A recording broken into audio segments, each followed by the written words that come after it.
Sebanyak 264 etnis imigran Rohingya yang mendarat di Kuala Sembilan, Kampung Alubu, Kecamatan Perlak Barat, Kabupaten Aceh Timur, kini dipindahkan ke tempat penampungan sementara, tepatnya di Desa Serebuk Rawang, Kecamatan Perlak Timur. Abdullah, salah satu imigran Rohingya, mengatakan pihaknya dari Myanmar menuju Indonesia, tepatnya ke Kabupaten Aceh Timur. Provinsi Aceh ini memakan waktu sekitar 15 hari lamanya menggunakan jalur laut. Menurutnya, sebelum berlabuh ke pantai Aceh Timur, pihaknya berencana ke India, Thailand, dan Malaysia, namun ditolak oleh 3 otoritas negara tersebut, sehingga mereka memutuskan mendarat ke pantai Aceh Timur. Selama di laut, mereka mengaku juga dibantu bekal makanan dan minuman seadanya dari beberapa otoritas negara tersebut.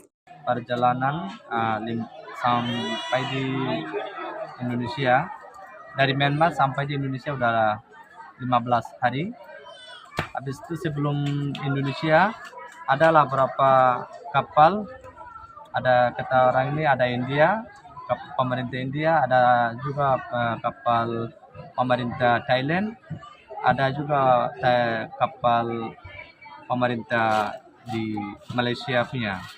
Mereka di Malaysia punya pemerintah kasih makanan sedikit kasih makanan untuk mereka, kasih obat juga, kasih air minum. Habis itu mereka pakai kapal orang ini, tarik dia lepaskan tengah laut.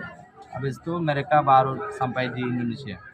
Sejak tahun lalu hingga awal tahun ini, sudah ribuan imigran Rohingya yang mendarat di Aceh. Para imigran mendarat di sejumlah titik di Aceh, seperti di Aceh Selatan, Pulau Sabang, Aceh Besar, Pidi, Aceh Utara, Kota Langsa, dan Aceh Timur.